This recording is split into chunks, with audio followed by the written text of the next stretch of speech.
Hi hello welcome to current news. Tamil Nadu రాజకీయాల్లో సంచలనంగా మారిన నటుడు టీవీకే పార్టీ అధ్యక్షుడి విజయం గురించి మనందరికీ తెలిసిందే. తమిళనాడులో సినిమాల నుంచి వచ్చినటువంటి వ్యక్తులని ఏ రకంగా అభిమానిస్తారో మరోసారి కొన్ని దశాబ్దాల పాటు ముందుకు వెళ్ళేటువంటి పరిస్థితికి చరిత్రగా ఈరోజు టీవీకే అధ్యక్షుడు నటుడు విజయ్ గారి విజయాన్ని మనం చూడవచ్చు. అయితే చాలామంది కంపారిజన్స్ చాలా ఎక్కువయ్యాయి. దీని గురించే ఇప్పుడు పవన్ కళ్యాణ్ గారు ఆయన ఒక ట్వీట్ చేసినట్టుగా కూడా కనిపిస్తూ ఉంది. ఆంధ్రప్రదేశ్ డిప్యూటీ సీఎంగా, జనసేన పార్టీ అధినేతగా ఆయన ఉన్నటువంటి పరిస్థితి గురించి మనందరికీ తెలుసు. ఆయన కూడా ఒక సినిమా ఇండస్ట్రీ నుంచి వచ్చి ఈరోజు నటుడిగా ఆయన జీవితాన్ని కొనసాగిస్తూనే, వృత్తిని కొనసాగిస్తూనే ఇక్కడ రాజకీయాల్లో కూడా చాలా అద్భుతమైనటువంటి మార్పులు తీసుకొస్తున్నటువంటి వ్యక్తిగా చూడొచ్చు. అయితే ఇప్పుడు తమిళనాడు ఎలక్షన్స్ గురించి కంపారిజన్స్ చాలా ఎక్కువే. పవన్ కళ్యాణ్ గారు ఆయన చూసి నేర్చుకోవాలి, పవన్ కళ్యాణ్ గారు ఆయన ధైర్యం చూసి నేర్చుకోవాలనేటువంటి కంపారిజన్లు చాలా ఎక్కువైపోయాయి. ఎలక్షన్స్కి ముందు పవన్ కళ్యాణ్ గారిని ఆయన అనుసరిస్తున్నారు అని చెప్పి ఇప్పుడు ఆయనను చూసి పవన్ కళ్యాణ్ గారిని అనుసరించాలి అని చెప్పి చాలామంది సోషల్ మీడియాలో ఇష్టానుసారంగా కమెంట్ల రూపంలో తెలియజేస్తున్నటువంటి పరిస్థితి మనం చూసిందే. అయితే దీని మీద ఆయన స్పందించినటువంటి ఆ ట్వీట్ ఏంటి, ఇవి తెలుసుకునేటువంటి ప్రయత్నం చేద్దాం.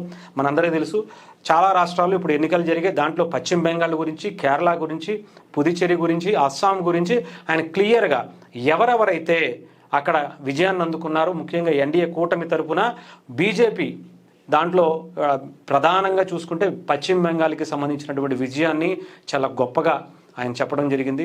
ఈ విజయం చాలా అద్భుతమైంది, అక్కడ బెంగాల్ ప్రజలు మనసుని మీరు చొరగొన్నారు, అలాగే ఆ స్థిరమైనటువంటి ప్రభుత్వాన్ని, మంచి ప్రభుత్వాన్ని అక్కడ స్థాపించాలని చెప్పి బీజేపీ పెద్దలకి, అమిత్ షా గారికి, నరేంద్ర మోదీ గారికి చాలా ఏళ్ల కష్టం ఈరోజు మీకు ఆ ఫలితాన్ని ఇచ్చిందని చెప్పడంతో పాటు ప్రత్యేకంగా తమిళనాడు గురించి కూడా ఆయన ప్రత్యేకంగా ప్రస్తావించారు.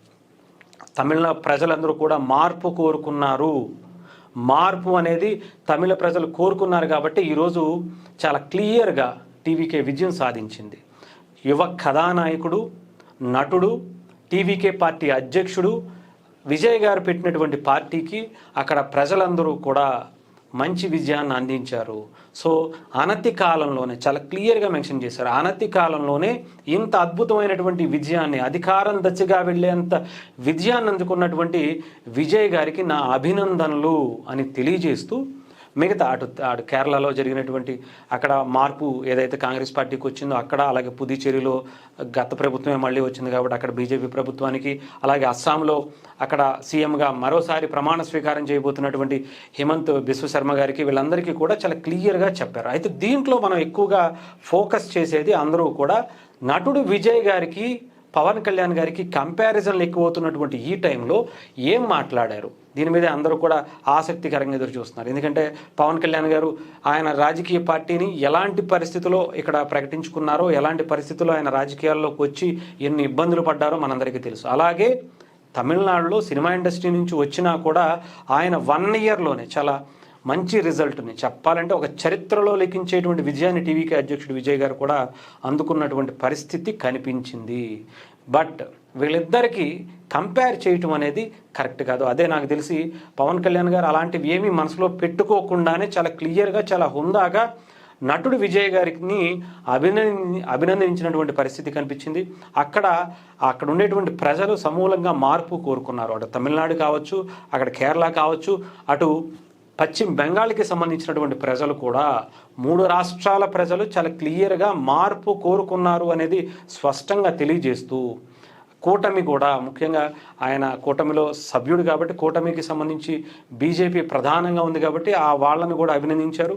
టీవీకే మీద చాలా అంటే ఆయన మాట్లాడుతూ తమిళనాడుకి సంబంధించినటువంటి ప్రజలు ఇచ్చినటువంటి తీర్పుని ఆయన కొనియాడుతూ ఇచ్చినటువంటిది, వాళ్ళు ఎవరైతే టీవీకే అధ్యక్షుడికి ఇచ్చారో దాని మీద ఆయన ముందుండి నడిపిస్తారు అనేటువంటి నమ్మకాన్ని పవన్ కళ్యాణ్ గారు కూడా చూపించినటువంటి పరిస్థితి కనిపించింది. చూద్దాం మరికొద్ది రోజుల్లో ఏమన్నా కంప్లీట్గా, నాకు తెలిసి తమిళనాడు ఆయన సీఎంగా ప్రమాణ స్వీకారం చేయబోయేటువంటి పరిస్థితి విజయ్ గారికి అయితే ఉంది. ఆ ప్రమాణ స్వీకారానికి పవన్ కళ్యాణ్ గారిని కూడా ఆహ్వానిస్తారు అనేటువంటి మాటలు కూడా చాలా బలంగానే వినపడుతున్నాయి. మరి ఆయన వెళ్తారా? ఇప్పుడు హెల్త్ బాగాలేదు కానీ బట్ అక్కడికి వెళ్ళడానికి ఇంకా టైం పట్టేటువంటి పరిస్థితులు ఉన్నాయి కాబట్టి వేరే పార్టీకి కలిస్తే తప్ప ఆయన కూడా, లేదని కొంతమంది సభ్యులు ఆయన పార్టీలోకి వస్తే తప్ప అక్కడ కూడా పూర్తి స్థాయిలో మెజారిటీ అంటే 118 స్థానాలు దాటితే తప్ప ఆయనకి సింగిల్గా పోటీ చేసేటువంటి పరిస్థితి లేదు. సీఎంగా ప్రమాణ స్వీకారం చేసేటువంటి పరిస్థితి లేదు. కాబట్టి ఈ 2-3 రోజులు అలాంటి మార్పులు చేర్పులు జరిగి ఆ తర్వాత ప్రమాణ స్వీకారానికి కొంచెం మంచి రోజులు చూసుకుని చేసుకుంటారు. కాబట్టి సో దానికి కొంచెం టైం పడుతుంది. కాబట్టి ఏమైనా పిలిస్తే ఆయన వెళ్తారా, వెళితే అక్కడ ఏం మాట్లాడతారు?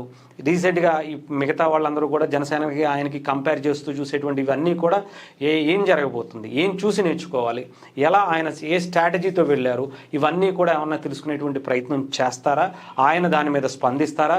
ఇంత అనతి కాలంలోనే చాలా క్లియర్గా మెన్షన్ చేశారు ఆయన, అనతి కాలంలోనే ఇంత అద్భుతమైనటువంటి విజయాన్ని అందుకున్నటువంటి విజయ్ గారికి అభినందనలు అని చెప్పడం.